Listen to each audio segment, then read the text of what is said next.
Oke, kembali lagi dengan saya Mada Karisma.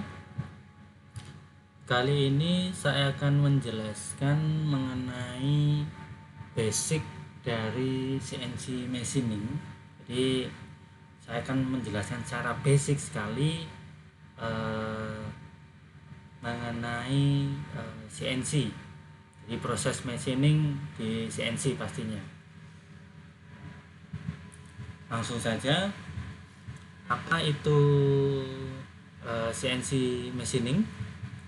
Di mana CNC machining ini adalah suatu proses yang digunakan dalam sektor manufaktur yang melibatkan pengguna komputer untuk mengendalikan mesin CNC, berbagai mesin CNC, berbagai macam tipe, mulai dari milling, turning, mill turn, termill, wire cut, dan lain sebagainya, general mesin sampai 5 aksis. Lalu juga ada CNC adalah singkatan dari computerized numerical control, computer numerical control.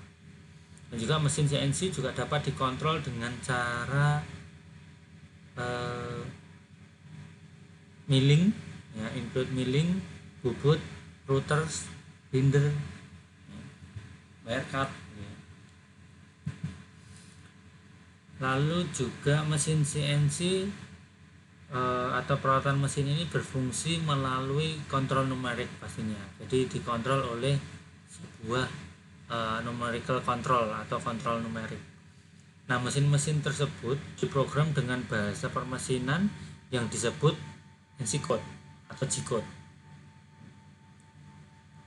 Lalu kode ini mengontrol feature seperti feeding, RPM, dan juga position yang ada di mesin, jadi koordinat, ya, X, Y, Z.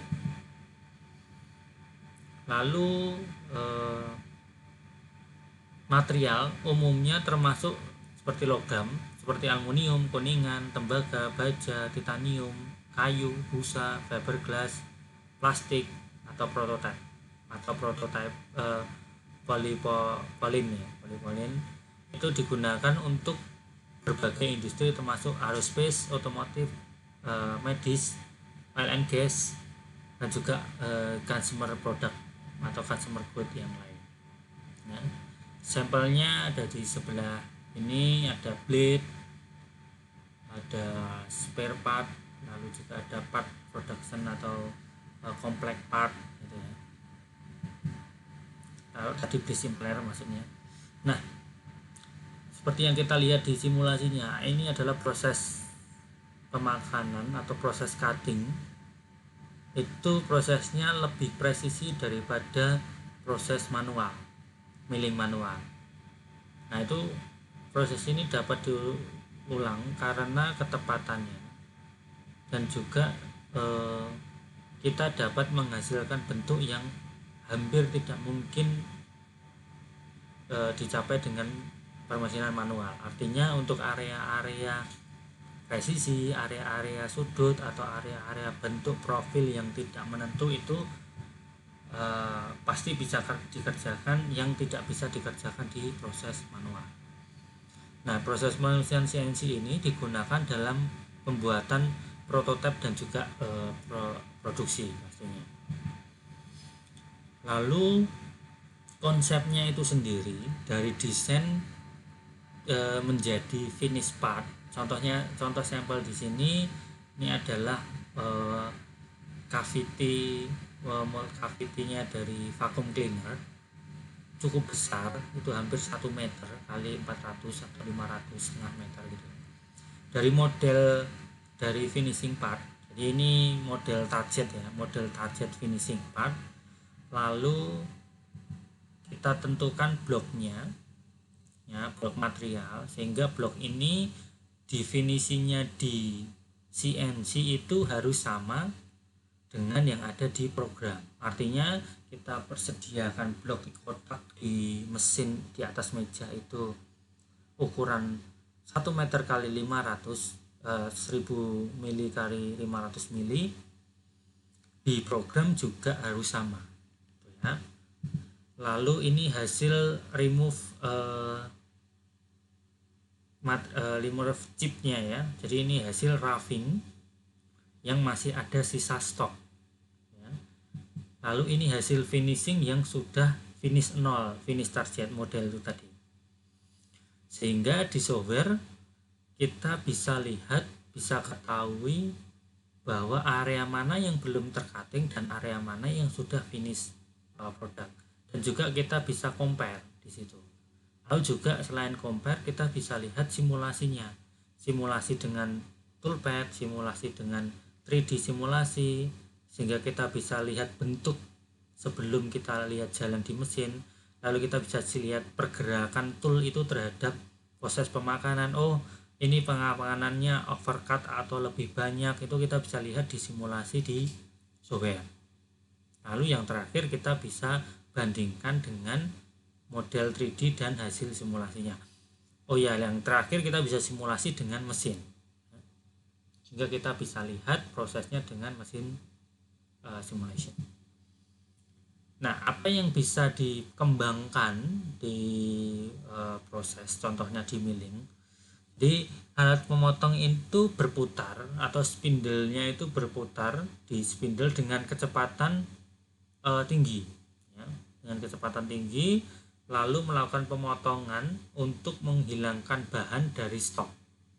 Jadi melakukan proses pemakanan step by step. Biasanya kalau kita lihat pemakanan depth of cut, jadi turun per nilai yang kita berikan. Misal turunnya ke arah Z itu per berapa mili gitu. Nah, chip itu terbentuk saat material terlepas. Artinya di sini sebagai bentuk pemakanan yang kita sebut biasanya swerve. Lalu juga bahan atau stok material itu dijamin dengan perangkat work holding atau pencekaman, contoh fixture atau jig atau clamping, yang dengan sendirinya bisa mencekam benda kerja, dan juga kita bisa setting di meja kerja kita sehingga dia sudah terkunci di meja kerja, sehingga benda dicekam sehingga bendanya tidak akan bisa bergerak lagi gitu ya. Oke, baru kita bisa melakukan cutting program dengan CNC. Lalu juga contoh di turning. Nah, turning ini adalah proses permesinan yang digunakan untuk membuat bagian ya area-area silinder, tempat pahat yang ini prosesnya adalah benda kerja yang bergerak, jadi dicekam oleh cak.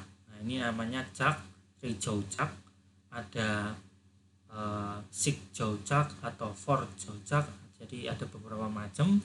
Lalu untuk toolsnya dia akan menempel di magazine atau di taret biasanya kalau di turning. Artinya di sini kalau untuk turning sendiri toolnya yang akan fix, jadi dia akan bergerak maju, yang bergerak memutar adalah materialnya atau spindle-nya. Lalu kalau ada proses milling di situ, di sini juga ada spindle untuk rotary, dan juga ini bisa dibuat untuk position atau berhenti gitu ya putarannya, atau biar dibuat rotary juga berputar gitu ya. Oke. Nah, lalu ini adalah proses pemakanan atau cutting turning yang kita bisa lihat spindle-nya berputar atau materialnya yang tercekam di spindle itu berputar. Lalu kalau proses turning, toolnya hanya bergerak ke arah sumbu Z minus. Jadi kalau kita lihat Z-nya itu akan berada di tidur ya, yang tegak lurus terhadap spindle. Nah, ini prosesnya untuk proses turning. Yang bergerak adalah materialnya. Oke. Lalu dia akan membentuk suatu profil sesuai dengan program yang kita buat pastinya. Oke, nah ini yang kita bisa kembangkan di milling dan juga turning. biasanya kita juga bisa kita harus menggunakan namanya cooling atau pendingin. Itu digunakan untuk meminimalkan suhu potong. Jadi sebenarnya yang harus kita dinginkan itu adalah toolsnya agar tingkat pendinginannya itu stabil ya, untuk bisa membuang chip itu atau removal chip itu lebih konstan. Artinya di situ chipnya juga tidak gosong atau tidak terbakar, dan sehingga toolnya lebih awet. Intinya di situ, sehingga kita bisa melakukan cutting sesuai cutting time yang kita jalankan. Nah, ini ada beberapa tipe tools untuk milling. Jadi sebelah kiri adalah proses tool milling. Standarnya itu ada namanya solid carbide, ada titanium coated, ada solid carbide tipe roughing, tipe finishing gitu ya. Ini dua ini solid carbide spiral ya, kita bisa makan ya. Ini ada yang ini flat and mill ya, dia tidak ada radiusnya. Lalu yang ini ada tip radius biasanya, jadi ada taper tip, ada radiusnya, biasanya kita sebut dengan end mill radius gitu ya. Kalau ini end mill flat, jadi tidak ada radius di ujung cutternya. Lalu yang sebelah kanannya itu ada namanya ball nose. Ball nose itu biasanya untuk finishing, jadi kedua ini biasanya untuk roughing, terutama yang ini untuk flat finishing. Lalu ada lagi namanya dovetail, tipe dovetail, atau biasanya kalau kita sebut di dunia manufaktur itu ekor burung gitu ya. Lalu juga ada namanya T-slot tools yang biasanya buat undercut atau T-slot untuk area slotting gitu ya.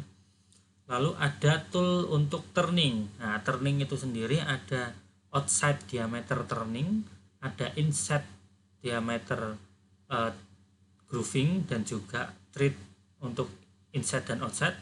Lalu ada parting untuk grooving atau untuk cut off. Lalu juga ada drilling. Nah, basicnya ini.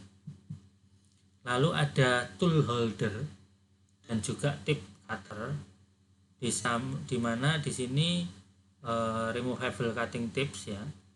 Lalu juga ini didesain untuk membuang, ini namanya tipe tools biasanya kalau kita sebut insert ya, tool insert cutter, sehingga yang akan kita ganti hanya insert cutternya. Jadi yang warna kuning ini adalah bisa masuk terhadap holdernya, dan yang kita ganti hanya di bagian ini warna ini ya, yang kecil ini. Jadi insertnya aja yang kita ganti. Biasanya dia bisa bermata 4, 5, 3, 2 gitu ya.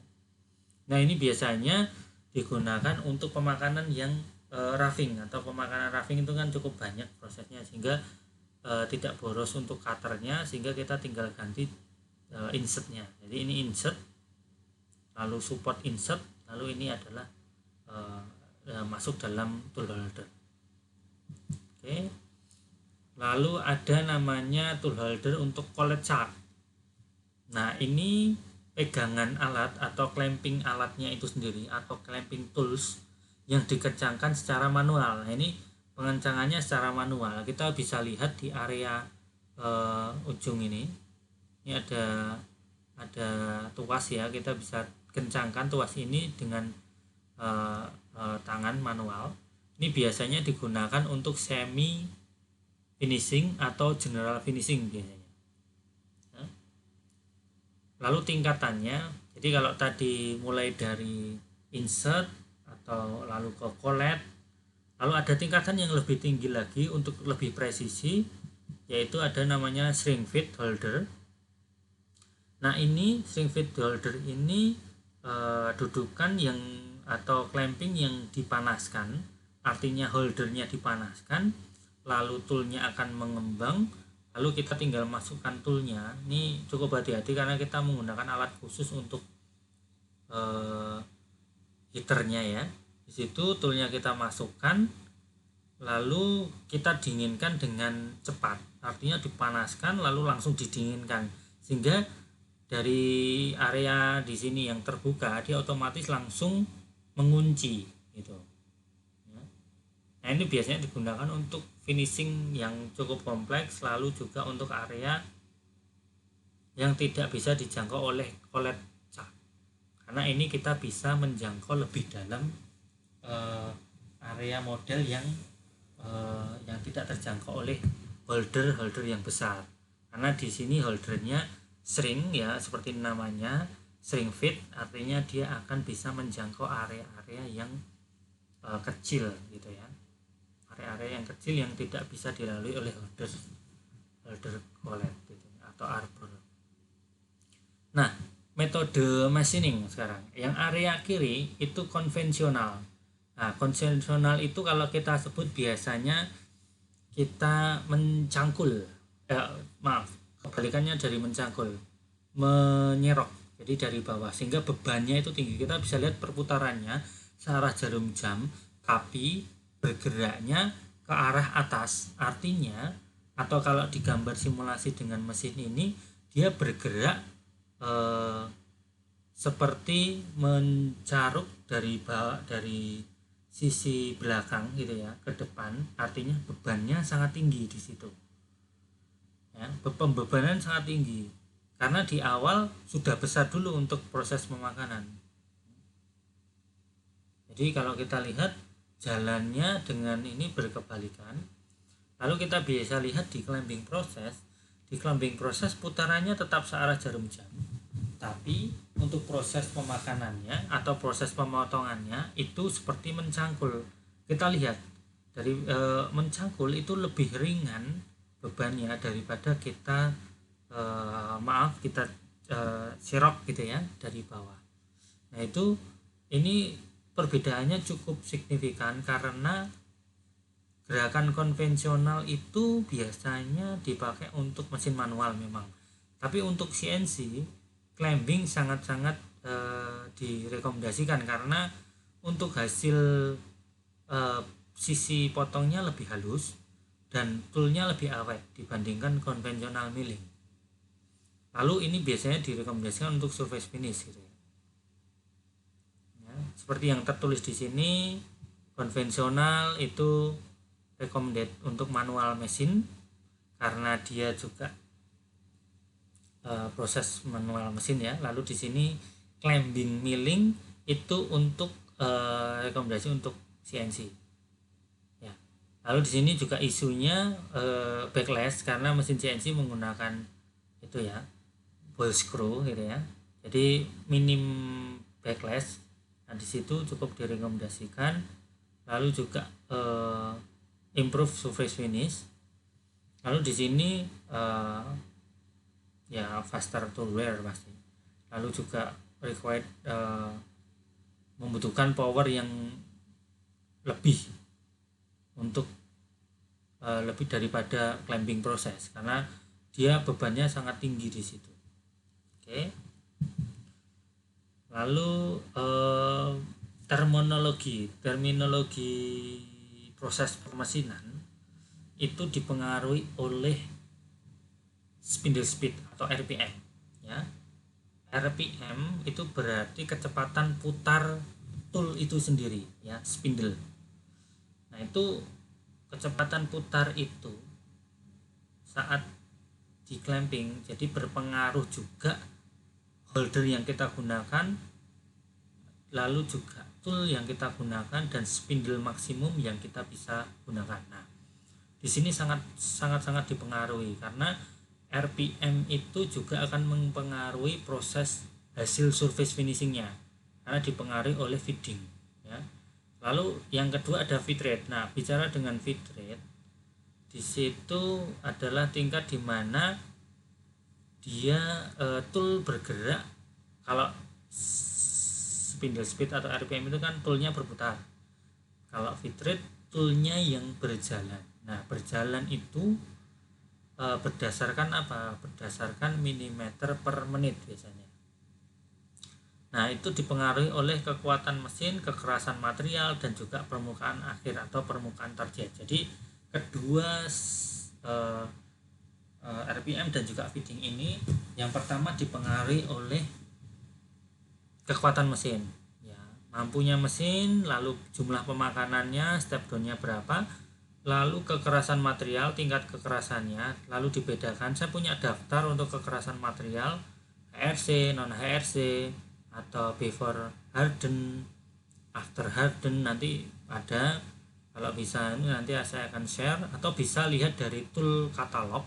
Di sana juga bisa dilihat dari berdasarkan tipe material yang kita bisa cutting, sehingga kita bisa mendapatkan perhitungan untuk RPM. Biasanya mengambil dari surface speed ya, RPM itu mengambil dari surface speed, lalu feed rate itu mengambil dari VC atau dari tingkat apa namanya ya, biasanya ada dari ambil dari CS dan juga VC ya, itu untuk bisa mendapatkan feed and speed. Nah, targetnya apa? Targetnya yaitu tadi kekerasan material dan juga roughness, biasanya roughness atau tingkat kekasaran dari bidang yang kita akan cutting. Lalu terminologi yang lain adalah step over. Nah, step over ini pergeseran ya, kita bisa lihat di sini. Ini toolsnya, terus diameternya berapa, anggap aja ini diameter 10, ball and mill, ball nose. Nah, step over itu adalah pergeseran tools terhadap bidang X, Y. Jadi view X, Y yang bergerak terhadap X aksis atau Y aksis atau miring XY gitu ya.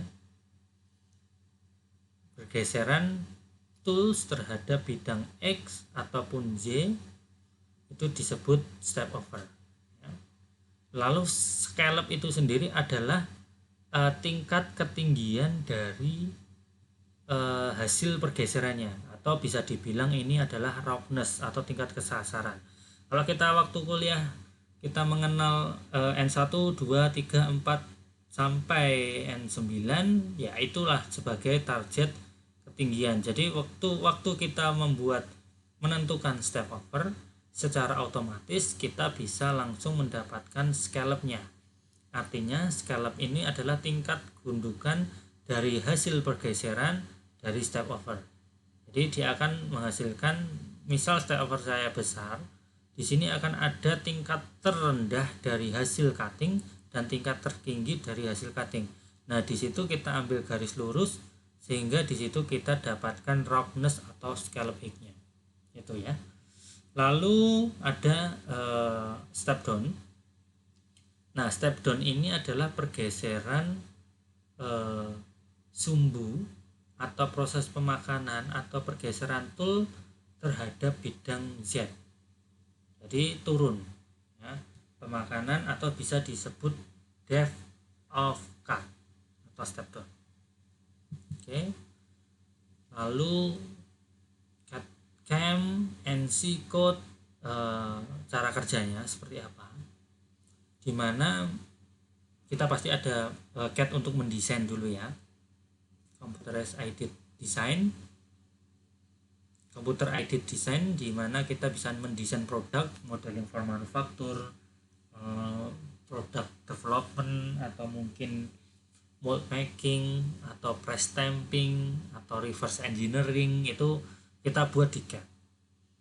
Jadi create CAD data, jadi sehingga kita dapat model, lalu kita define define setup atau datum, jadi untuk menentukan posisi work plane yang ada di mesin dan juga menyamakan yang ada di software.